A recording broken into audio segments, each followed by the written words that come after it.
you understand. You know, we have a handbook. I'm sure you've all read the handbook very carefully and closely and could probably recite it to me now. No, I'm just kidding. But this is a way to make it real. So what we have done is we're asking our employment attorney, Kyle Smith, who's with the law firm of Sorority and Permit here in Birmingham, to give you a presentation on particularly in the unlawful harassment, what that really means, and how do you avoid that in your stores. It's not, you know, how do you manage your stores so that you avoid any form of unlawful harassment, and how to identify it, how to guard against it, and then what type of actions to take if you suspect it might be occurring. So without further ado, I'll introduce Kyle Smith, who's terrific and very helpful in guiding our company to make sure we comply with employment laws. Thank you, Richard. Thank you, Ben, for the introduction. I've spoken to this group, or portions of this group before. I actually recognize a few folks, so I'll try to mix it up a little.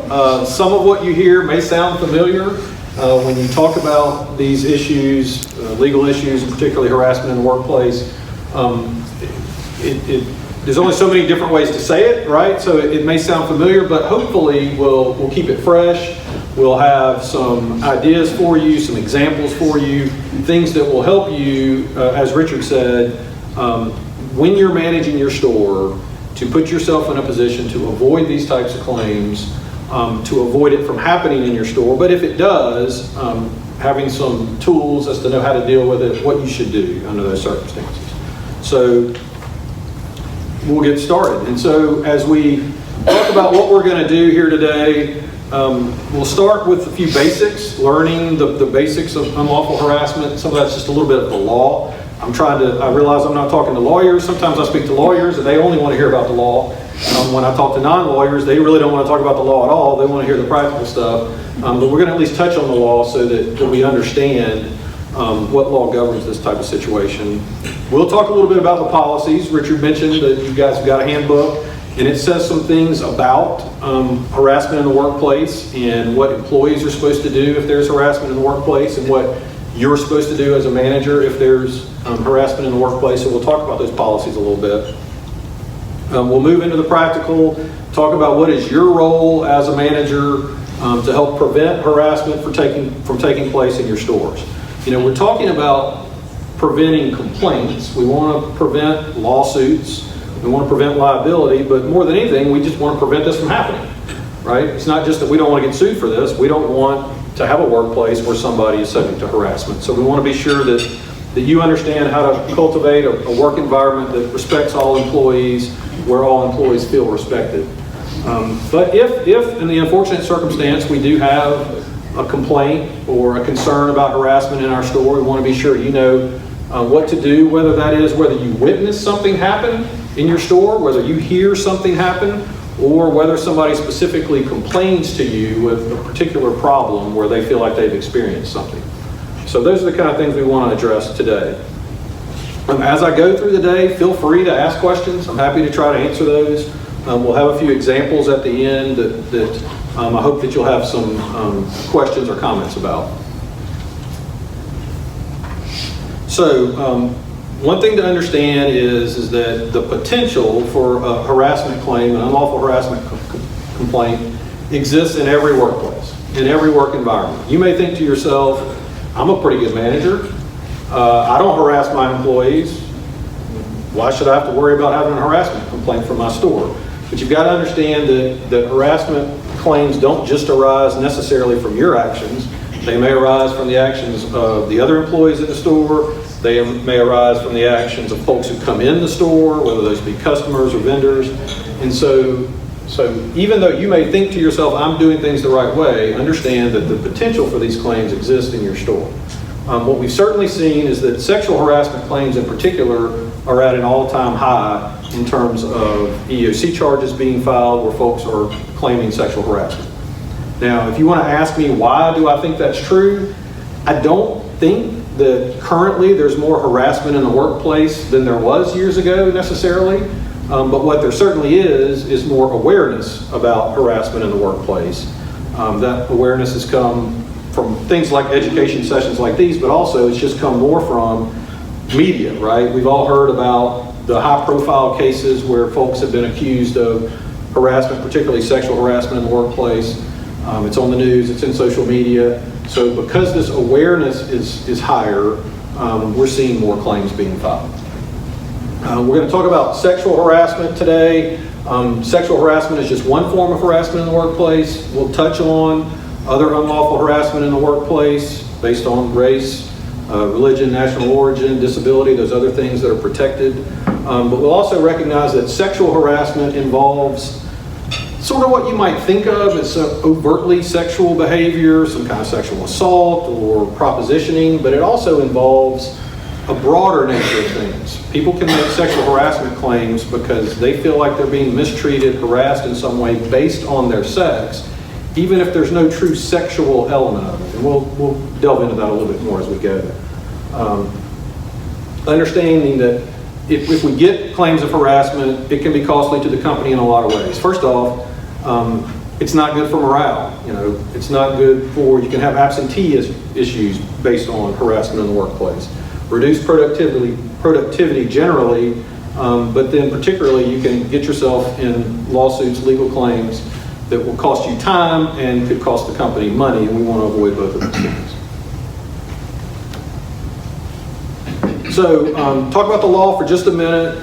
Harassment as a legal proposition, it comes out of the anti-discrimination laws. Typically, most of the laws that exist that protect employees from harassment in the workplace are the same laws that protect them from discrimination in the workplace. So the primary protected classes that we need to be aware of: race, sex, religion, national origin, age, and disability. There are others, but those are the primary ones that you typically see claims.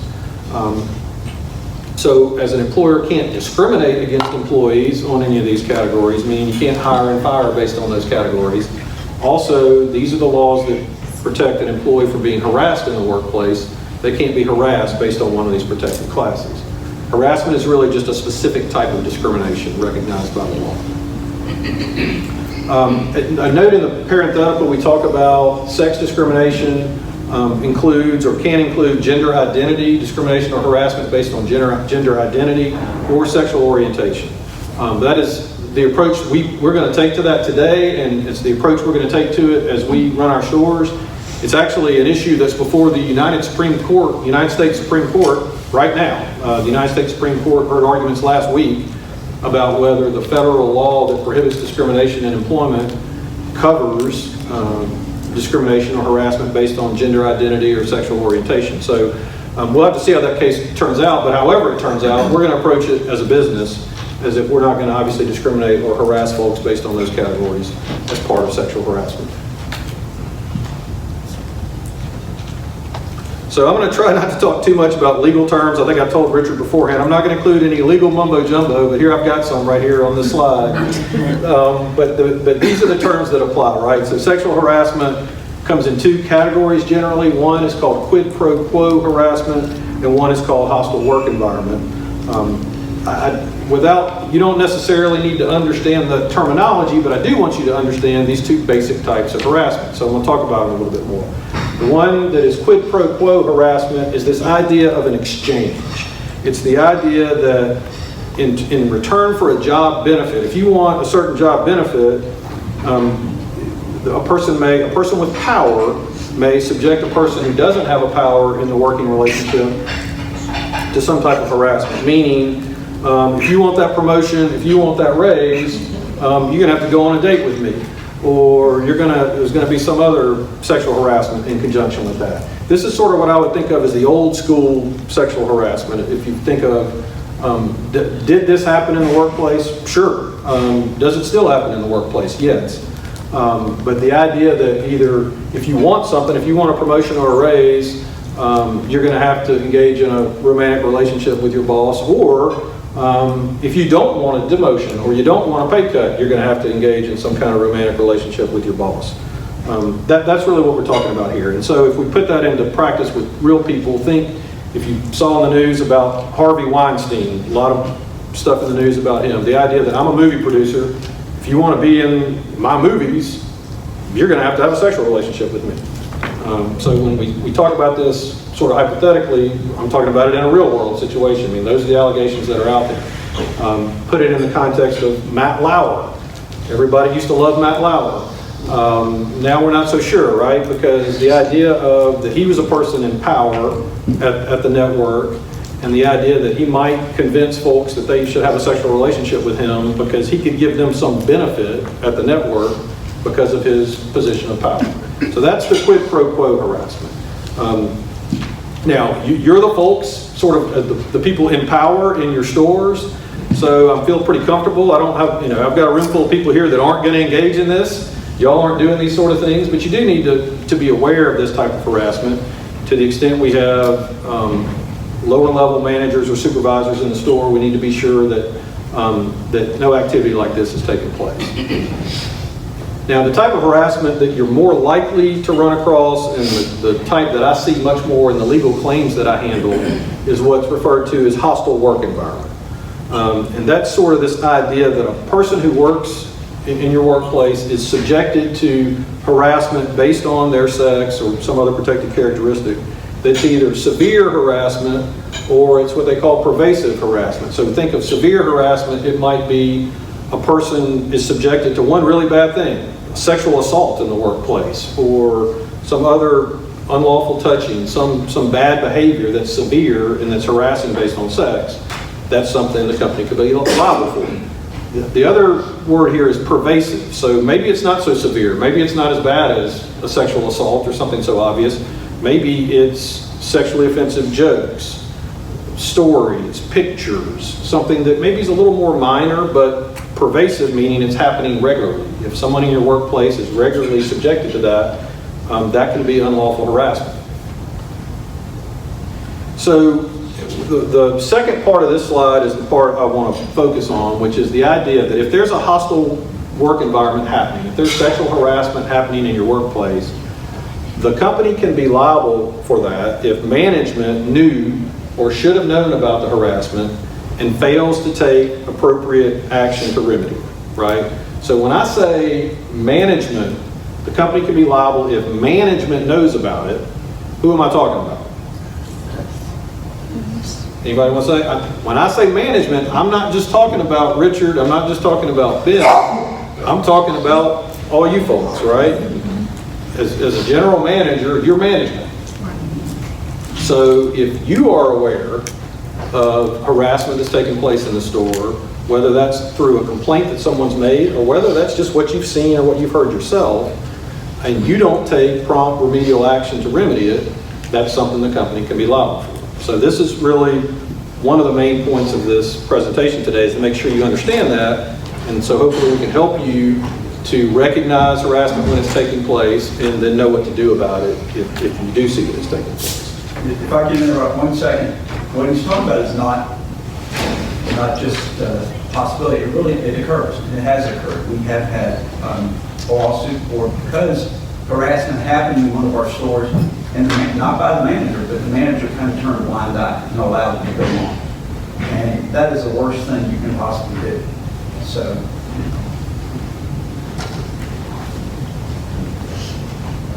So examples of sexual harassment in the workplace, types of things. Look, I can't come up with a list of all the things that might be harassing.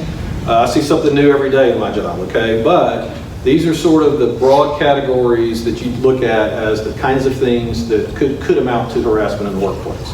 So that can involve employees telling sexual jokes, sexual stories, asking one another about their sex lives, telling somebody else about your sex life that they don't really want to know about.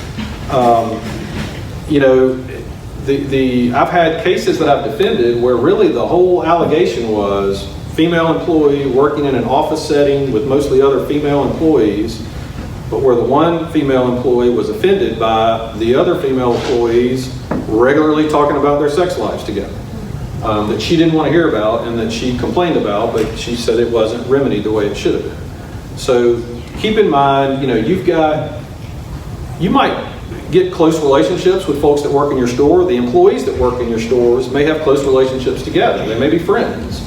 But things that people might talk about outside of work don't necessarily translate to things that they should talk about at work. And so these are the types of subjects that really just don't have any place for discussion in the workplace. So in addition to the jokes or comments, we've got someone initiating flirtation, asking another employee out on dates. Those are things that we don't want to have happen in our workplace. Technically, the law only protects against unwelcome flirtation, but we want to sort of assume it's all unwelcome. We just really don't want it happening in our workplace. We want to keep an eye on that. Derogatory comments, epithets, slurs, jokes. Now that constitutes both in the sexual harassment context, but also in those other protected classes. So we don't want to allow slurs, jokes, epithets based on race, national origin, religion, or sex. Any of those things, we want to keep those out of the workplace. I may have said the same thing when I spoke to this group before, but with jokes, I sort of have a saying I tell the people, if you think a joke is funny and you're going to tell it in the workplace, it needs to be funny enough that the jury would laugh if you were telling it to a jury. Okay? And if you don't think it's going to be funny, if you're sitting on the stand having done this and have to tell the truth about what you said in the workplace and have to tell that joke out loud to a jury, then you probably ought not say it in the workplace. And I'm not trying to, look, jokes are fine. We ought to have a good time while we're working when we can, but the jokes don't need to be about race, sex, age, national origin, disability, or any of the protected classes. So other things that we need to be on the lookout for, folks making comments about somebody's body, how they look, body parts. Those are things that we really shouldn't allow in the workplace. The last one I usually get some pushback on, the idea of you shouldn't use statements like that could be seen as belittling, calling somebody honey, dear, sweetheart.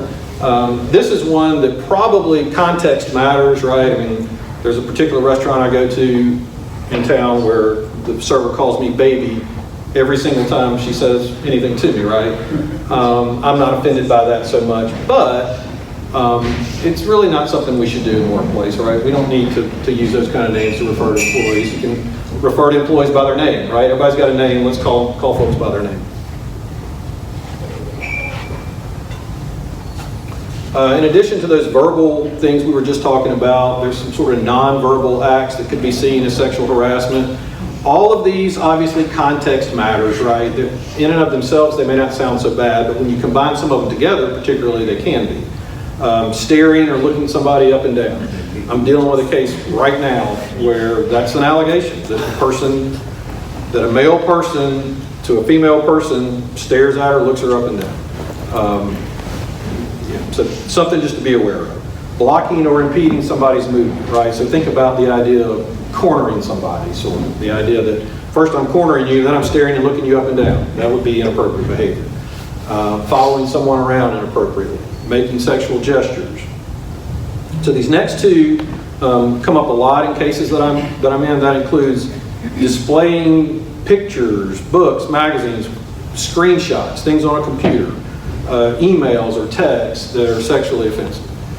Virtually every harassment case I'm in that I'm defending a company in, emails or texts are part of the evidence in the case, almost always. Obviously to the extent you're communicating with others through email or text, you want to communicate appropriately, not use inappropriate language, but also to the extent you know your employees may be communicating with one another, obviously you're not seeing all their communications, but if you become aware that offensive or inappropriate communications are taking place, you've got a responsibility to deal with it. So other things here, winking, blowing kisses, standing, sitting too close to someone. Obviously y'all, in some of your locations, might be in close quarters. You're going to have to be close to one another at times. That's fine, but it's just a matter of recognizing that some people like their personal space also, and to not unnecessarily get into someone's personal space. It might be offensive to them. They may not say anything about it, but they may not like it. And so the better thing to do is to not get in people's personal space more than you need to. So when we talk about harassers, we talked originally or early in the presentation about the manager as a potential harasser, but it doesn't have to be, right? Coworkers can be potential harassers for which the company can be liable. So can folks who come in the store, customers, vendors. Now, we may not have complete control over those people, but we need to understand that we have to protect our employees from potential harassment by those folks. So we need to be aware that that's a potential violation of the law, and we need to be on the lookout for those kinds of things happening. Sexual harassment can be unlawful even if it's not motivated by sex, so to speak, sexual desire. So the idea is if folks are saying things that are offensive based on sex, whether they're actually sexually interested in the person they're saying it to is not particularly important. The point is it's inappropriate for that conversation to take place in the workplace. I can't tell you how many times, well, maybe it's not that many, but repeatedly I've had this situation, which is a male person is accused of harassment, and I'm talking to him about it. What happened? Did you do this? Did you not do this? And I get sort of this defense. Well, I mean, she's not even my type. Why would I have harassed her?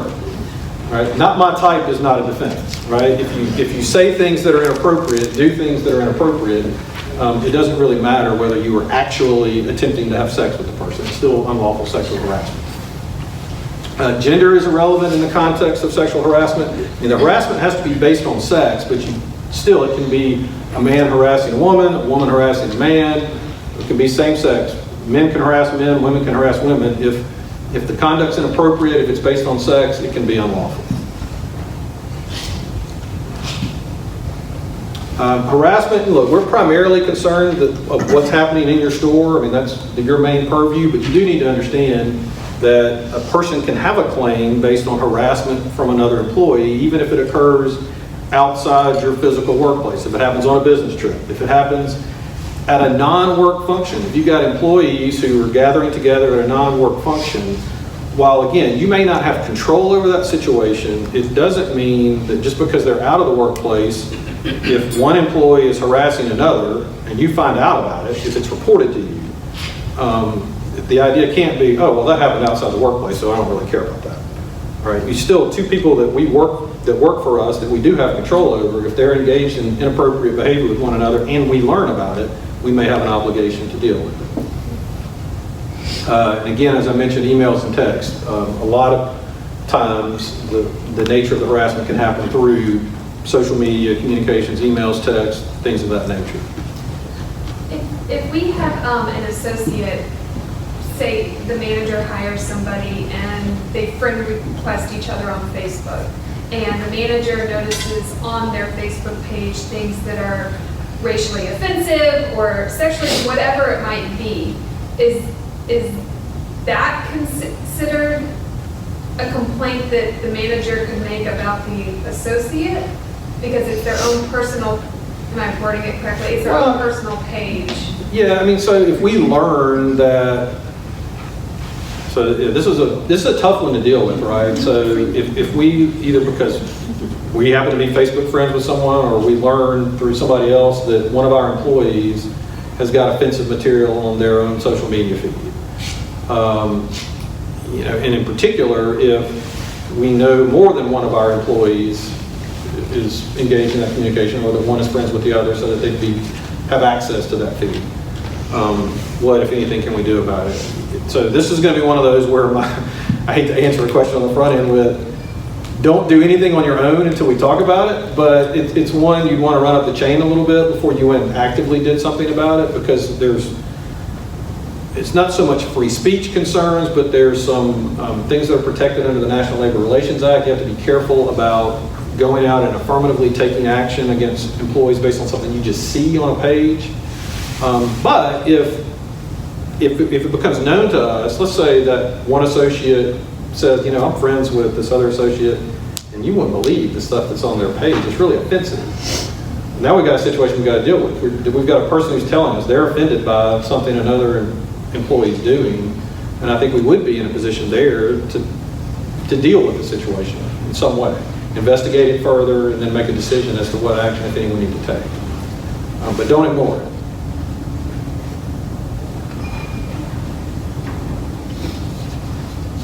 So you might not can see this, but you got policies. We've got a handbook. This is from your handbook. This is your open door policy that's in you guys' handbook. Anybody know what it says? Who's supposed to have an open door? All of you, right? You know, the first page, or the first sentence, our open door policy allows associates to bring problems or concerns to their manager. Okay, so we're telling folks, we're telling our associates, if you got a problem, bring it to your manager. And so while this is not directly related to harassment, we've got another policy we'll look at that is.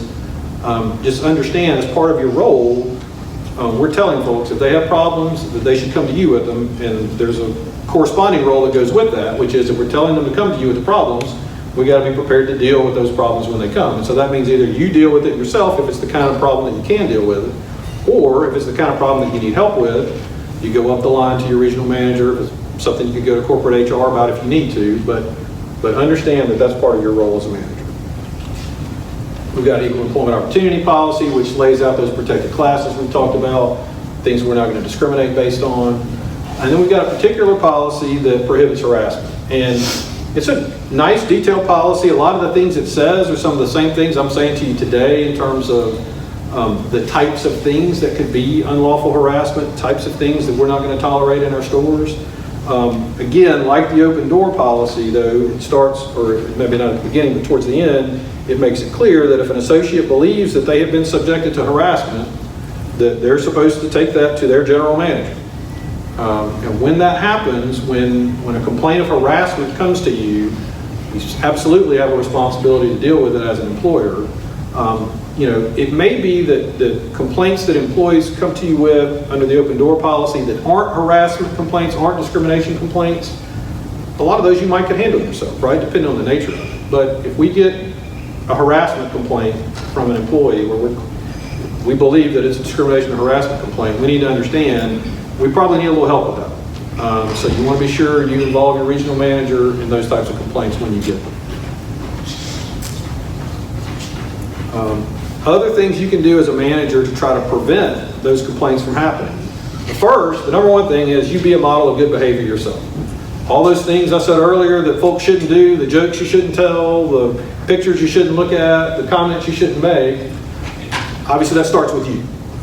You can't make those comments, you can't tell those jokes, you need to be a model of good behavior. The second part of it is when you see things happening in the store, even if they may be minor in and of themselves, it's important that you address them as opposed to waiting for an employee to complain about it, right? If you're hearing a joke being told, and everybody kind of thinks it's funny and nobody complains, you could just let that go, I guess. But the reality is people are offended by things and they don't complain about it. It happens all the time. So it's your job to not necessarily wait for a complaint. It's your job to proactively deal with it and stop those things, nip them in the bud as they're happening. Our employees should be aware that we've got these complaint procedures, and as I said a second ago, you're supposed to have an open door, you're supposed to be receptive to those complaints when they come. We want to take every complaint seriously. Don't brush any complaints aside as if there's nothing to this. We want to find out more. If there's an investigation that needs to happen, if you need to talk to the person, get some more detail. If there are witnesses, you need to talk to the witnesses. Get the information you need to understand, is this a serious complaint or not? Is this a harassment complaint or not? Is this the kind of complaint I need to get somebody else involved in? If it is the kind of complaint that we have to get somebody else involved in, and we've got a harassment complaint, we've got to deal with it, and that might involve taking some action against an employee. If somebody does something bad, they may have to get disciplined for that. They may have to get terminated for that, depending on how bad it is. We may have some responsibility to go back to the complaining employee, the person who complained, and say, I've addressed that situation. You know, oftentimes what happens with harassment complaints that I see is we get a complaint, we talk to the other party, no, I didn't say that, that's not what happened, here's what really happened, and we're kind of left in a not sure what to do with this, particularly with the minor things. And often what we do is we counsel the employee who's accused, remind them of the policy, remind them what's appropriate and what's not, and make it clear to them that although it's not clear to us what happened here, if we determine that this happens again, you're going to be disciplined for it. And so you can let the employee who complained know, we've handled the complaint, we've taken appropriate action, we don't think you'll experience any further problems, but if you do, please let us know. Right? So we're not saying to the employee who complained exactly what we did. We're not saying how we may have disciplined somebody, but we're letting them know we took their complaint seriously. We didn't just brush it under the rug. We didn't ignore it. Documentation is important in all these situations. In general, when we make employment decisions, documentation is important, and particularly with regard to complaints of harassment, documentation is important. Documentation of the complaint and documentation of what we did in response to the complaint. You'd be surprised how many times I'm in a case, and we've got a nice little write-up. Associate complained of this, this, and this, period, this day. Great. No documentation of what we did about it.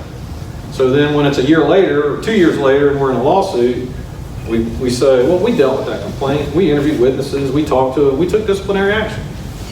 But we don't have any paper that reflects that we did that. So it's important that when we're documenting, we're not just documenting that there was a complaint, but we're documenting what we did in response to the complaint. Keep in mind, when we're encouraging folks to complain about things, particularly we're encouraging them to complain about harassment, we're not allowed to retaliate against employees who make good faith complaints of harassment.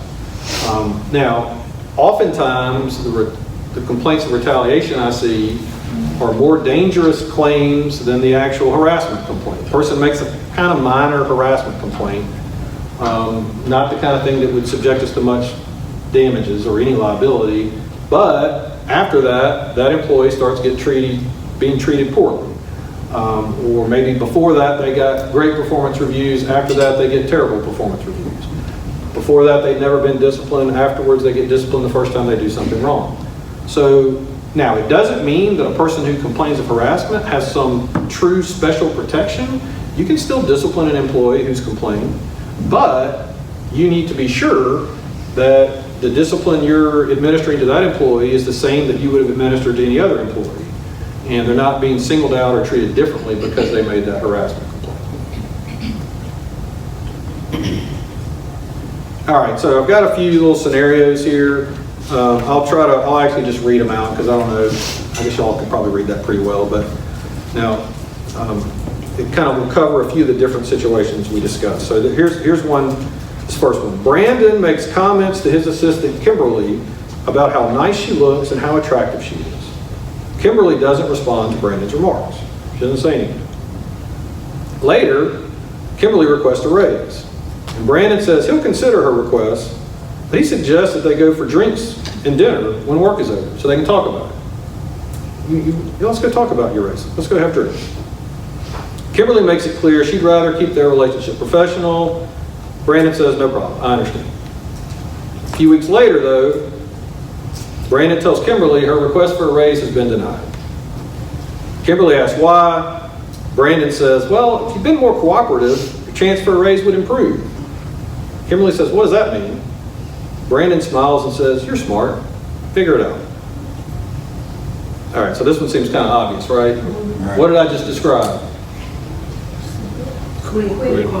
Hey, y'all got the legal words there. Quid pro quo harassment. That's it, right? I mean, here, there's a little subtlety, although not much, right? Brandon's not being too subtle.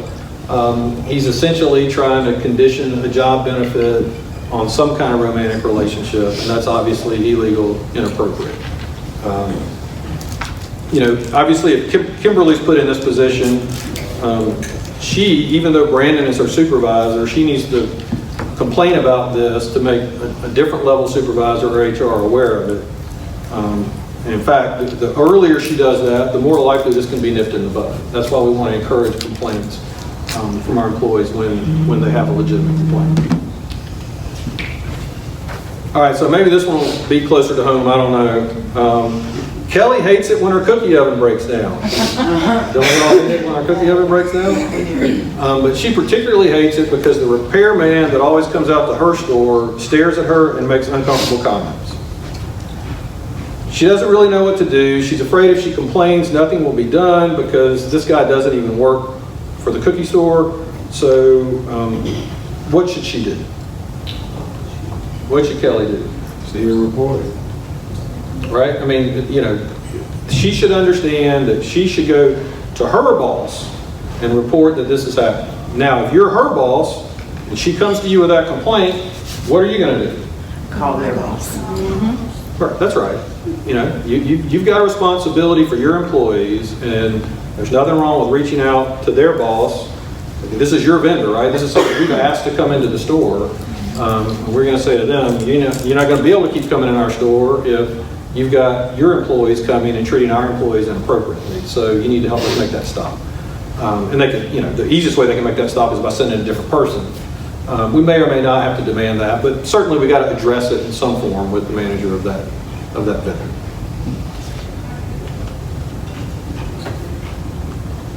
All right, so 2 months ago, Sally makes a complaint to HR that her supervisor is making inappropriate advances towards her.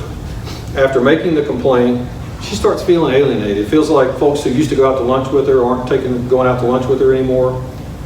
Then she receives her performance review this week, and she was rated as satisfactory. She had always received outstanding performance reviews before and been one of the company's top performers. Her supervisor's justification for the rating is she wasn't performing at the level he expected, and she wasn't being a team player. So what's possibly at play here? Retaliation, maybe? Maybe, right? We don't know for sure. Maybe her performance really has gone down.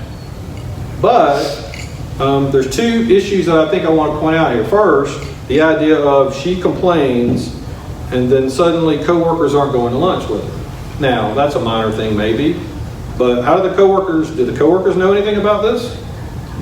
No. Should they know anything about this? They shouldn't.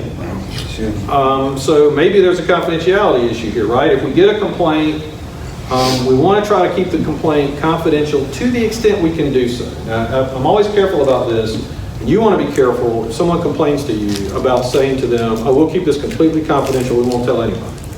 Because you may not be able to do that, right? You might have to tell your boss.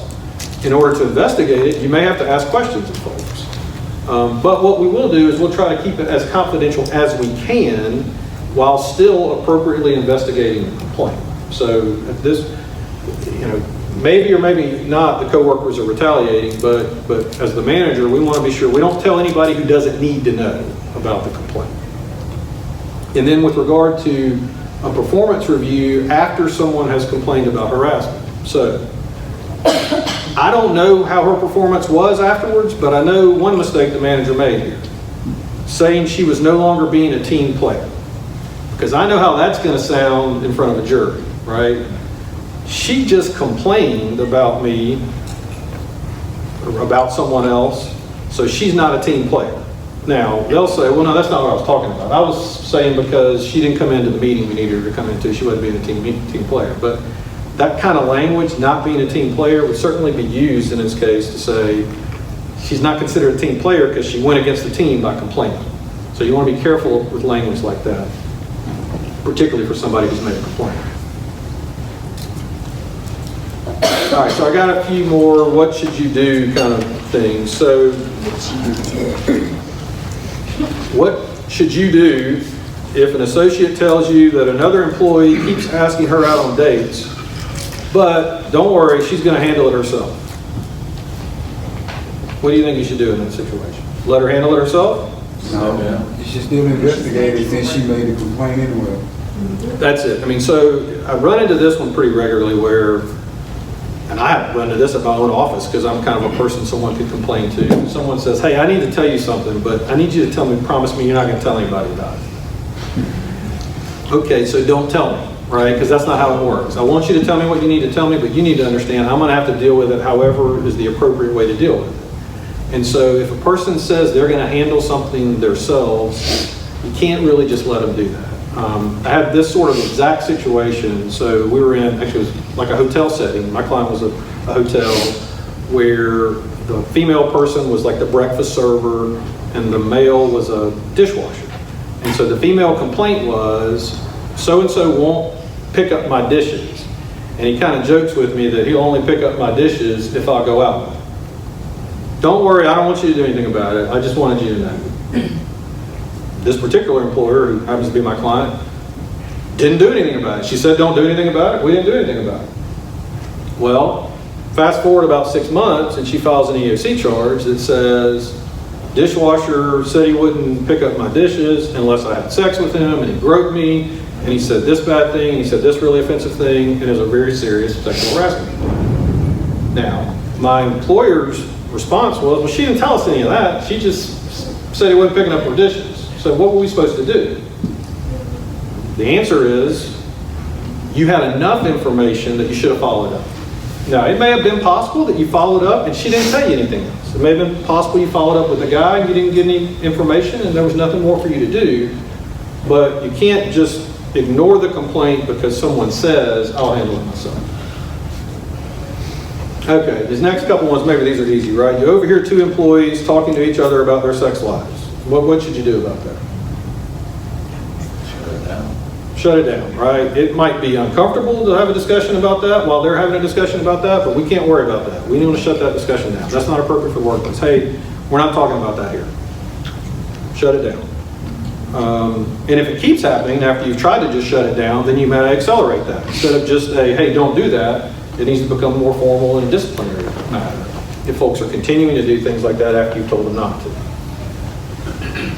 All right, so here's one. Associate tells you that there's a guy who works at the men's clothing store further down in the mall, and he comes in the store every day to flirt with one of your other female associates. What do you think you ought to do with that information? Anything? Nothing?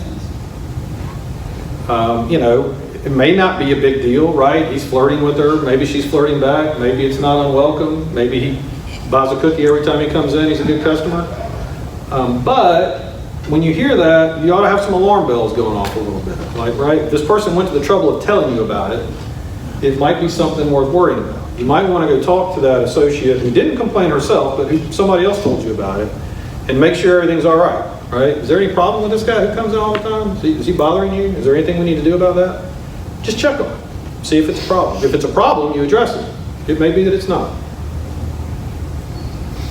All right, so switch gears a little bit with the last one. So, y'all have assistant managers in some of the stores? Yeah. So you hear an assistant manager making negative comments to an associate about some particular African American customers that come in the store. Saying something bad about it. What do you think you ought to do about that? Anything? Something? Right? I mean, if you hear, whether it's to employees, whether it's assistant manager and employee, saying things that could be derogatory based on race, sex, national origin, religion, you don't just let those things pass. You need to talk to that assistant manager. Hey, I heard you saying this. We don't need to talk about those things here in the store. We treat everybody that comes in our store with respect. We're not going to talk about them negatively. That's potentially a violation of our policies. Let's don't do that. All right, so that's the presentation I have. I'm happy to answer any questions that anybody's got. Would you document that statement, that last one? I think it may be worthy of documenting the last one if, it's a little unclear from how negative the comments were, right? What did he say exactly? But if it's comments that would strike you as clearly offensive, that your assistant manager made offensive comments about customers based on race, I think that's worth documenting, yes. I mean, it's a counseling session, and it's a counseling session that should be documented in writing. Not question or comment, but one thing you mentioned earlier to the managers in here, like, if there was a joke made and it was kind of offensive, but people didn't say much about it, how do you know when it crosses the line? And if you walk in and the joke's half over, people kind of giggle and walk away. Shouldn't they almost always say something? Do you document it? I just don't know what the difference is if it's okay or not really okay. Then the next joke gets a little bit more risque, and maybe the manager's not around, and then somebody says, "Oh, we did this before, nobody said anything." Yeah, no, that's a good point. I mean, and it can be hard. Look, I guess there are jokes that somebody can tell that aren't offensive at all. I mean, there could be a completely clean joke, but a lot of jokes that somebody's going to tell are going to move towards one area of offensiveness or another, right? And so the best thing to do is to nip it in the bud as early as you can. And it may be that the starting place in that situation is to go to that particular person, the person who told the joke. I mean, not necessarily, if it was not necessarily that offensive and everybody kind of laughed, you don't necessarily have to stop the whole group. Hey, everybody, we're not going to do that in here. It might be the kind of thing where you go to the person who told the joke and you get with them and you say, hey, look, you told that joke, and I know people laugh, but it was really borderline offensive. We don't need to do that. It could lead to worse jokes being told, more bad behavior, so let's just stop doing that. I think I'd address it probably in that case individually with the person who made the joke. The second contribution I wanted to make, which actually happened a few years ago, and I'm sure you remember, it's like jokingly in one of our local stores, one of the managers was kind of playing around and hit an associate in the rear part with a spatula.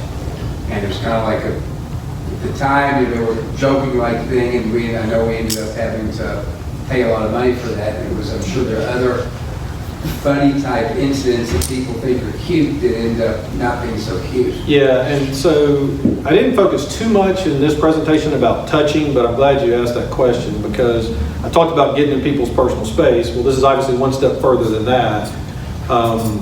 The best policy with regard to this is keep your hands to yourself in all circumstances. Keep your spatula to yourself in all circumstances, right? There's really no reason to have physical touching of other employees. I mean, look, I might bump into somebody, I understand that. Shake somebody's hand, those kind of things. But in general, horseplay that involves physical touching of another employee is just not acceptable in our workplace, and you shouldn't let people do it, and you shouldn't do it yourself. What about, it could be anybody, a manager or an employee, but what about people who are looking for trouble, who are looking to make a case, who are looking for a lawsuit, who are looking for money? Yeah, I mean, look, and I've certainly run across that. People that almost to me are clearly trying to set something up. Right.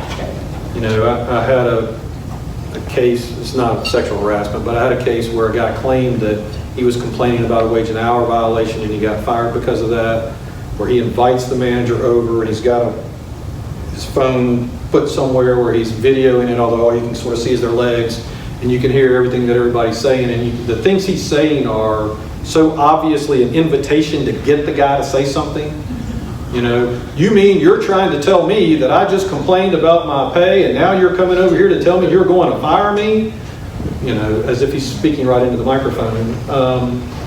It happens. People are out there looking for claims, but it gets back to why the best thing we can do is to keep a work environment that doesn't provide them with a good claim, right? I mean, do all the things that we talked about here, keep all the behavior out of the workplace that's the kind of behavior that would lead to a successful claim.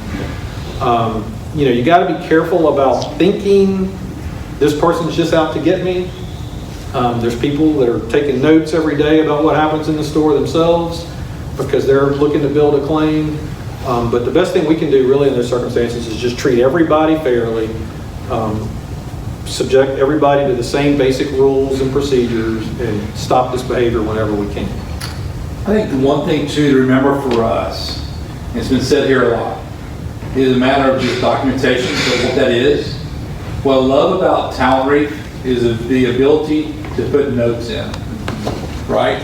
And sometimes the note is just a matter of, hey, I talked to so-and-so today about a joke, right? I talked to so-and-so today about a comment that you made.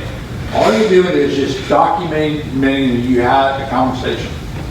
And trust me, we talk about some of these lawsuits that we've been involved in, whatever else, that would have been a huge deal, right? We heard it, we commented on it because it records the date and time, right? Some things need to be a document. I need to write you up for this.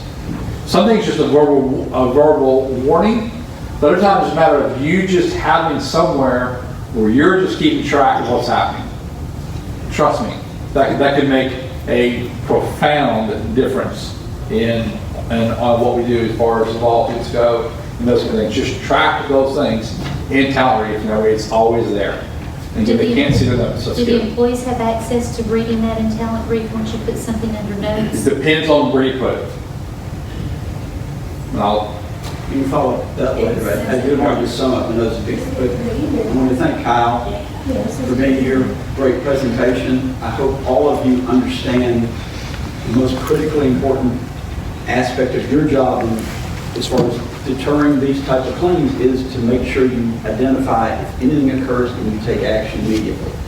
We don't get lawsuits because the inappropriate comments were made or inappropriate whatever, we get them because we failed to take action after we found out about it. Or we put our head in the sand and didn't investigate, and it continued. That's when it becomes a hostile work environment. It only becomes a hostile work environment if you allow it to continue and don't take action. So it's really critically important that you don't allow it to happen. You find out about it, you investigate, and if you have any doubts about what you need to do, you can call me, call Jeff, you can call Gene Roberts, because we'd rather you be safe than sorry in this context. So please don't be shy about that.